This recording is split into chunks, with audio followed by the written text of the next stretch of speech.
Any effects added to your voice, or was that all purely you? Thank you. As always. Yeah, no, we didn't do any. I mean, it's weird. I didn't watch this right now because Drinking. I'm not that strong. It's always weird as an artist to look back at. In many ways, it's like showing a draft of something, and it's hard enough to show the finished product in some ways. You know, like so many artists are. And I'm talking about myself, of course, but a lot of my friends are artists as well. It's like it's so hard because the second you release it, you kind of are open now, and you know, so showing the early stages, especially years after the fact, is a little bit of a weird thing.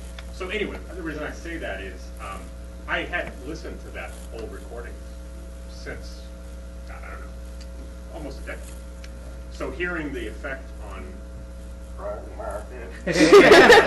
totally forgot about it. So that was like, oh, okay, yeah, we were doing that at the time. But no, in the actual movie soundtrack, we sort of made it a point, and of course, when Repo was recorded, the film, auto-tune wasn't what it is now. I think I'd never even heard of, we're calling it Melodyne, I guess, is the... Wait, that noise wasn't here when we started, was it? When we started our Q&A, or we first got here, was that noise there? No. It's no. Where's Repo? But no,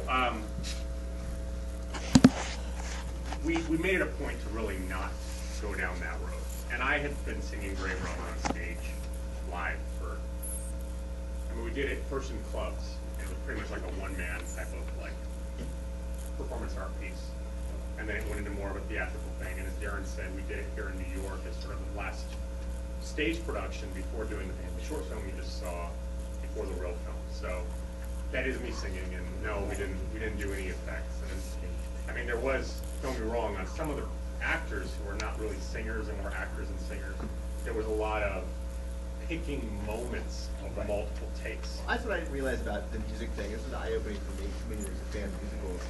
So you would have even the best singers, Sarah Brightman, Anthony Stewart Head, whatever.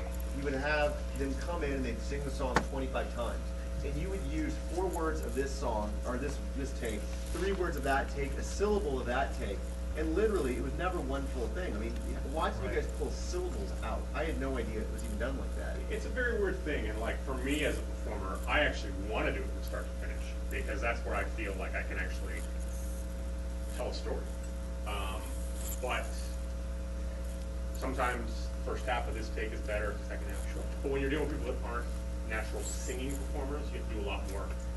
There's a lot of art and putting it together, but we didn't go in and go, okay, that note is wrong, let's fix it. In fact, there's some really egregious notes that we left be, and in some ways, have you guys seen Devil's Carnival yet? Yeah. I won't accept this girl right here. Everyone but her. If you haven't seen it, check it out. It's our follow-up musical thing, and we've been working really feverishly for the last year on parts 2 and 3. So it's coming soon, and I'm very excited by the leap I think we've taken musically, even from the first one. But in Devil's Carnival, and I won't say who because I don't want to make it sound like I'm shitting on anybody, but there's a particular song that almost the entire thing is up. Just a little bit. And on the one hand, I was like, the musician in me was like, oh, are we gonna fix that? And we talked about it, and then ultimately realized it's so much more emotional not fixing it actually. It'd be one thing if we were trying to do a pop hit or something, but in this particular number, and there's cases of this in Repo as well, it's supposed to be like acting, just with the melody. So sometimes that perfectly rigid, just sticking to the rhythm and sticking to the melody yields a less dramatic result. So I'm really leery of, in this type of project, if we were going like, hey, we're going to do Repo I don't know, the MTV mashup or something. But oh, it's much was better. it like that when we came in, or is that? So no, I'm glad you like my voice. That's what I do, and I'm very excited to say that Sar Hendelman and I, for my Israeli friends, have been, who's my co-composer on Devil's Carnival, we've been working on a solo, well, a concept album of murder ballads. So I'm hoping to release that sometime next year. Have you actually Clap for seen that? That's awesome. Who else? I saw a bunch of people. Yes, right here. Was it strange for you to transition from a stage play to screen? I mean, that's I'll let Billy push it into that. I mean, for me, stage was so crazy. It was the first thing I ever directed. Really ever directed. I just came out to LA, been there a few months, and I got this gig to do it. And there's something liberating, something cool about doing theater. I mean, specifically the way that we did it. And it was rock and roll the way we did it. I'm going to give you an example of just how kind of ridiculous it was. They did this in like a black box theater, but the black box theater was like long and narrow. So like if you got rid of both sides, it was long and narrow. And they were serving like almost like a speakeasy alcohol thing. We didn't have permits. We were just serving booze in the back. The show was like 2 hours and 10 minutes, and there was an intermission. But they were serving so much alcohol that throughout the production, people would have to urinate and go to the bathroom. The problem with the bathroom was behind the stage, but that didn't stop them from going on the stage. I'm drunk. And you gotta go. Yeah, when you go, you gotta go. So the stage had these like really weird. Speaking of. As people leave. The stage was awesome though. It was challenging. You had to rely a lot more on blocking. Because it's such a small space. The stage was half the size of this stage. So you had to rethink things a lot. With the movie, it became kind of harder because you have an infinite world you can put things in. I think it became a lot harder like that. Terrence is probably better. No, I mean, I think this was in 2002 that he's talking about, which was the first fully realized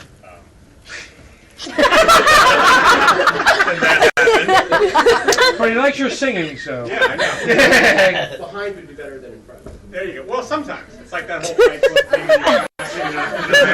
Weirder and weirder. Actually, on the flight out here, I gave the same woman both. That literally was a punchline. And I just, after I said it, I'm like, that may be my finest moment. No, but we had a blast doing Repo for the first time, and I think part of the reason is we didn't know any better. We were just kind of like younger, and we had this crazy idea, no money, didn't have the ability to fine-tune it in the way you do with film, or in the recordings that came later, and having a budget to record an actual, in our fortunate case, some world-class musicians and singers performing, you know. But I think that if I was to look back at that production, I probably would cringe a bit. What do you say about my fucking director? But that said, there was a magic there. That's my director. I mean, we had like a homeless guy who was acting as our security. For real. And this guy kicks some ass. Oh, he was badass. He had like literally bullet wounds. But he was like the homeless guy, and he was just like, yeah, you know, I need $10 a night so I can stay at this place over here. And you guys will give me $10. I'll happily escort all the. This sounds sleazy saying it now, but it's actually very sincere. I'll escort all the members of your cast, female members especially, because it was in a creepy neighborhood, to their cars. And he was like, he looked like Repo Man. He was like 6 foot. He stood 6'6", head and shoulders. And he was But like seriously, just gentle as a mouse. But if somebody kind of like tried to fuck with him, you'd see the bullet wounds would come out. Ready to go down. It was this weird, awesome thing. So I like both. But I think from a theater, I like tonight, which is you're here for a special moment, and we're sharing this together. Film is more like you're sharing it for the ages. So there's just different expectations, different pressures. But theater is exactly what just happened right now. In theater, Yeah. I mean, you have people walking on stage taking... Or in the middle of whatever, the thing fucks up, and you're like, oh shit, what do we do? Right? Yes, Shiloh in the back. That's me. Did you ever think to yourself, like, man, I really want to do a stage project again? Or is it, oh, okay, I'll film from now on? Is that a joint you guys are passing? I wish it was, but it's gum. But I might have had a little bit of whiskey. I can't confirm that. Well, I'm going to be a complete hypocrite, and I'm going to condemn you for such behavior. It's really... Yeah, absolutely. Yeah, absolutely disrespectful. What were you thinking? But I have a question. Did anyone see Terrence and Sar sing live on the last Road show? Terrence and Sar sang live, and I felt like a little schoolgirl watching One Direction. It literally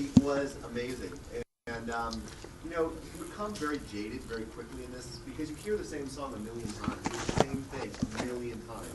Maybe even more than that. You watch the same thing a million times. You've heard it all. So they did, and all my dreams I grabbed together.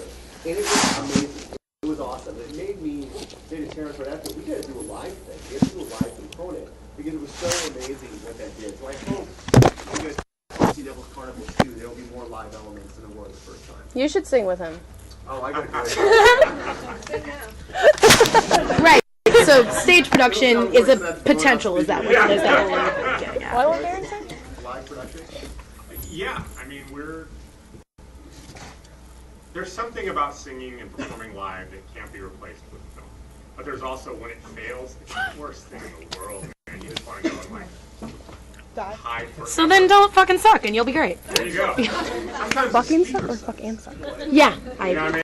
I started off playing in bands, and you go out and you're like, you know, you're giving your all, and then you hear what the audience is actually hearing, and it's like, and you just go, yikes. And in this day and age where everything is filmed, I'm really like apprehensive about stuff because I care about what I release. Like I beat myself up to make sure like I can stand behind it and go, at least I think it's great. Yeah. Any other questions? Yes.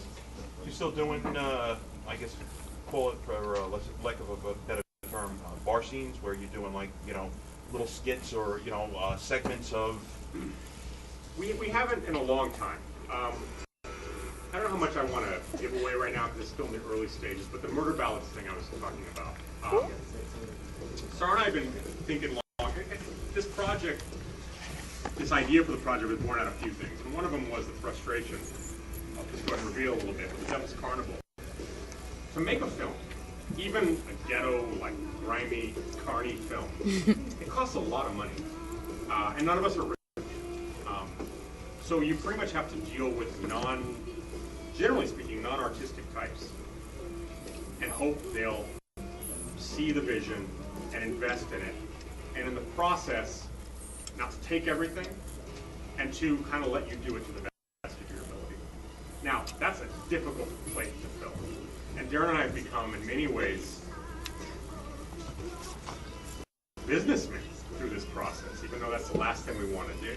So this idea for this kind of concept album came out of the idea of, I really like doing music and telling stories, and what I don't like is waiting years to try to get the financing to do it in this form. We'll never stop doing this, but the idea of doing something that's a little bit more self-contained, that in theory could be taken out and performed live, even just at select engagements, and make it a bit of an audience interactive thing with good music, still give you lunatics who like to dress up and stuff your chance, and hopefully just to write some good music and tell some cool stories and not be confined to the limitations of film in the sense of needing millions of dollars and lots of actors and lots of costumes. So that's it. Like Sarah was saying, we're kind of hoping with the next Devil Carnival to incorporate some, like literally, some live sideshow type music numbers into the touring, so that when you come out literally every night, the performance is different. Any others? There's 3 in a row. Mine's not actually a question. I just have a present for you guys. Present? It's a little present. It's not a big present. But... That's the second version. Oh! Yeah. Thank you. Did you pass gum? You know, exactly. Whiskey, Did you whatever wash else your you hands? got? Yes. It wouldn't have stopped. Thank you. It's not Repo related. It's Devil's Carnival related. Hail Satan. Wow. Oh, I've seen these online. Yeah, I've been giving them away. So there's one Thank from you. Laura and there's one from Oh, thank you very much. What's your name? Shelby. Hi, Shelby.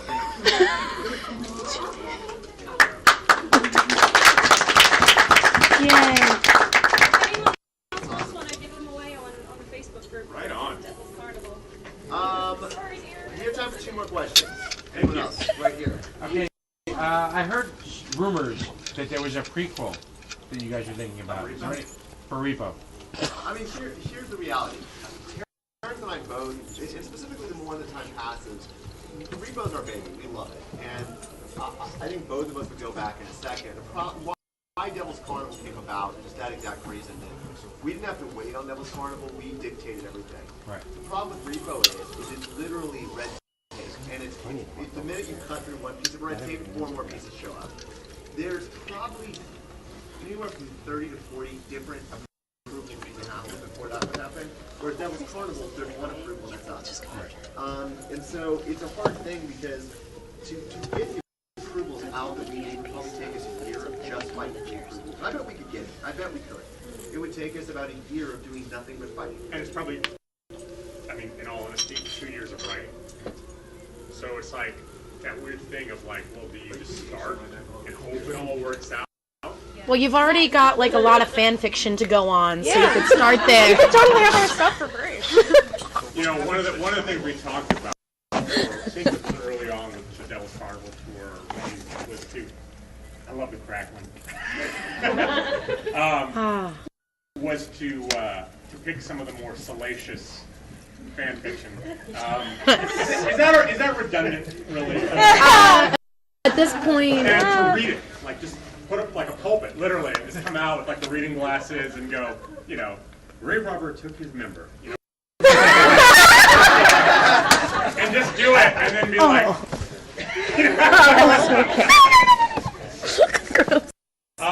What's gross? Time for one more. Who's got a good one? Apparently. And this.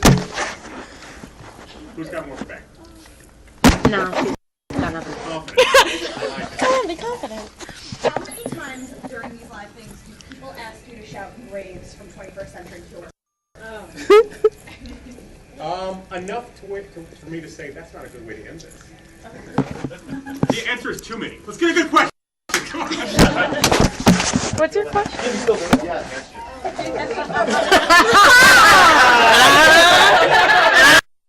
You want to see my skippy, sir? It takes more than a day. American Honey? How can we help you? What do you need from your fan base? Being here right now. Okay, beyond that, like we're already here. So I think here's what it is. Everything is about perception, and it's literally about the perception that Repo is this. I mean, just to be able to say that we're in Times Square right now at a sold-out show. It doesn't matter if the sold-out show is only 200 and some people. The reality is, when you're online, we saw Repo tonight in Times Square. It was awesome, and the perception is like a virus. It goes around and around and around. And that's the perception was originally that Repo was a failure because it was made for $10-some million, released in 2 screens, and then written off by Hollywood. They don't know that you guys exist. And so for years, Terrence and I have kind of been crusading that you guys exist. Here are pictures of you guys, here's whatever. But literally, I still go into meetings all the time where people like say, "Hey, dude, I'm so sorry about Repo. I feel really bad for you guys. No one saw that, did they?" And I feel like they didn't know they did see it. Here, let me show you pictures. And I think that what I think the biggest thing is continue what you're doing. Champion the project. Make your what are they called, memes or memes? You know what I'm saying when I get it. I posted. There might be something in that, Darren. I think that now we inadvertently she's asking out of help, and you just gave him a way to ridicule you. I posted a picture of me from 6th grade. I was the biggest loser. I had a bowl haircut. I got braces. Instantly on Tumblr. Ridiculous like thing on, and I posted it, and now there's a what's it called? Meme. And it says, "Yeah, that's right. I directed Saw 2, 3, and 4. Beyonce doesn't." That was ridiculous. No, what I would say this: continue to do what you're doing. Continue to show that Repo's not going anywhere. That it's getting bigger. That more people are discovering it. More people are finding it. I think that's the best thing you can do. Is just spread the STD. Give it to your friends. and make sure to follow us. I mean, I'm sure you guys already are, but we do have some exciting things in the pipeline. Some things are taking a little longer than we anticipated, particularly with Devil's Carnival 2. But that said, it's going to rock. We've been working really hard on it, and I think the music is taking this journey we've all been on for 5 years now at least to the next level. So stay tuned, follow up. And by the way, I didn't mean to belittle your question. Oh, no. Okay. So, you know, my Don't make me sing. Comes in, make a lot of noise, sing with the music, have fun with it. We need you to replace the speaker that's blown out. Yeah, I know. No problem. And by the way, I know some of you trickled in late. So these chairs right here have goodies underneath them, which is you more come get them? VIP ticket. So come and sit under, get your goodies, and there's an empty seat with goodies. And you enjoy. And thank you guys. Can I get a photo? You know what? Please. Everyone's gonna want one. So just one big one. If you see me at some point, not for everybody, grab me. I'm gonna follow you then. You better retweet. Oh my god, you're Heather. Thank you, genetics, you bitch! Oh my god, this is so perfect. I knew you'd be real. Break a leg, I love you! What? To break a leg, I love you. She's just getting stuff. You're going, oh, you're not. No, she's getting stuff! Never mind, don't break a leg. Are we moving down? Sure.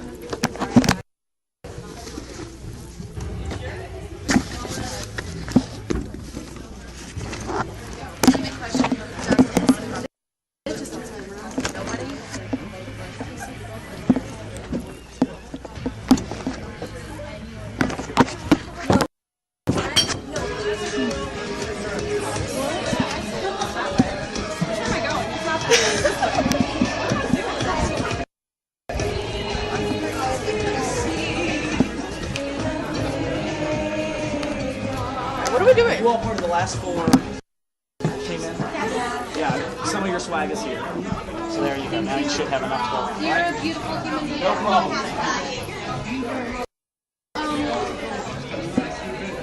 Tyler, we're ready. Tyler. Is that Tyler? Yeah, that's Tyler. Where are you?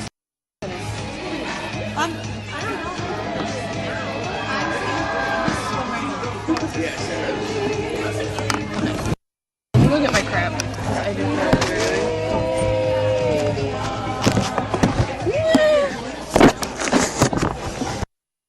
Legitimately what?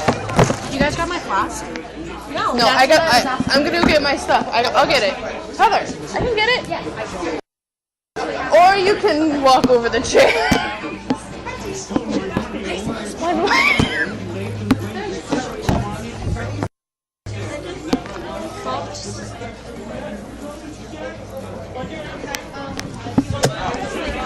I got it.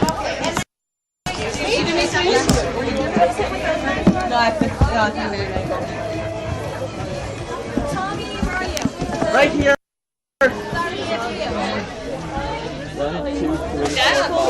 Wait, do we have enough seats for all of us? We need that.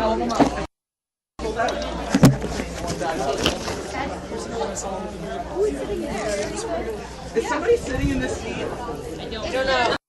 No seats yet. Yes. Then no. Can I have my suitcase back? Yes. Well, it depends. Is there money in here? No. Okay, you can have it back. Actually, are there drugs in there? Yeah. No. Damn it! No, this is totally fine with This way we have friends and we can see the whole screen. Starring Jude Law, right? Can I squeeze by you? Is there an extra seat? Do you want me to stay here and you go down? Sorry. Wave to me if you want me to move. We need to let Kevin go in first. We let Kevin know. You're a gentleman and a scholar, and I love you, and I'll see you in just a minute.